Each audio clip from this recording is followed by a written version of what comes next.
Okay, part 2 of the saga. I ended up having it towed to the Fort Drum Service Plaza.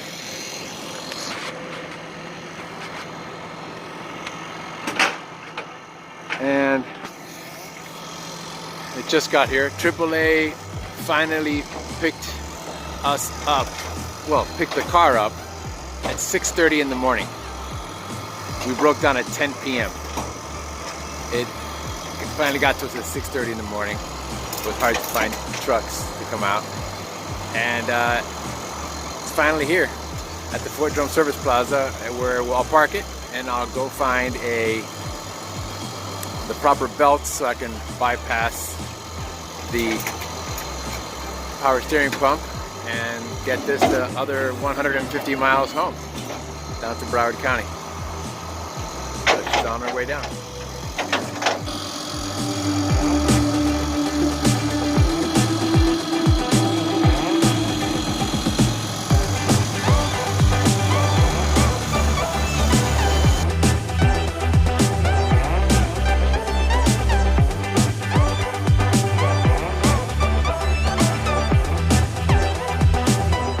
And I got it back home. Went ahead and rattle canned that with a little bit of primer and a little bit of paint. Didn't come out very well, but it'll do for a bit. Same thing to the slider and to the rear eyebrow. Went along, there was one of these rivets missing right here. Replaced that one. That one was missing, replaced that one. This is what the other side looks like. I'll do that one in a couple of days. Along with this, just a little touch up just to be able to be cool with it for a while. So let me show you what ended up happening. See there, the guts were spilled out of the power steering pump along with the pulley, and I looked on YouTube and saw that that has happened before. I believe the other site is a British Restorations. It's a cool site out of Canada, out of Quebec, and that guy hadn't seen that happen before, and he talked about it in one of his videos. And sure enough, it happened to me, and that pump was only about a year old. So while that's on its way, the gentleman that I bought the car from told me that I can use a 57-inch belt. So I went ahead and sourced one out. It did take an entire day to get it. I had to leave the car out in Fort Drum at the Service Plaza and get a ride down to Miami, buy it, because they didn't have it in stock at Advanced or AutoZone or O'Reilly's. All of them said they could have it by the next morning for some reason, but they wouldn't tell me where I could go pick it up at that moment. But here it is. I'll give you the part number in just a moment, but it does go underneath the tensioner, around the water pump, around the alternator, and goes down, and it skips this part. Now, what I did have to do when I was putting it in, it was in the night, there's a hose that goes right here. Comes down and interferes with this, so you have to remove that hose that comes out of the pump and comes down and underneath and ends up going into the reservoir. So it's that hose, forward hose there, so that one's just folded up and just tucked into itself right here so that it's out of the way.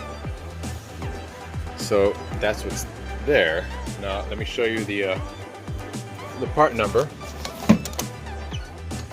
that we'll need, which is cool to carry, because if you ever have that power steering pump spill its guts in the middle of nowhere and you have this hose, this belt, well, you'll be able to just move right along in short order.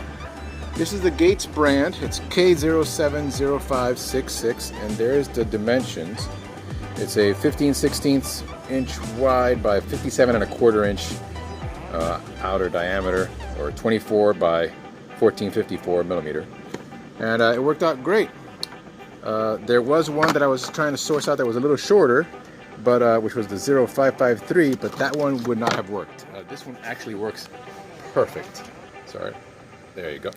This one works perfect. Other than that, the engine's working great. New injector there. There's a new filter in there. It's really nice. I'm very happy with it. I'm very happy with the overall purchase of the car.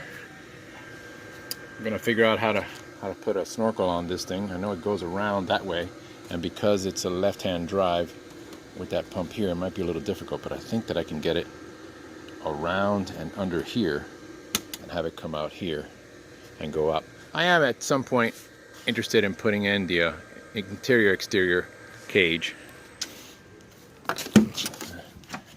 Has AC. The AC works pretty good. Doesn't cool as well as the previous owner thought. Not for South Florida anyway. So I'll have that taken care of. Has the TD5 gauges. So, well, what's that? Oh. Has a clock here. I'm going to replace that with the matching VDO RPM gauge. I think it's important to have a tach in these cars. This is a newer style dash without the cigarette ashtray, which is perfect. I don't need that. One thing I was happy to do when I went over there was bring a spare battery with me to charge my phone. And I'm eventually going to go ahead and put in 2 USBs over here. And there you go.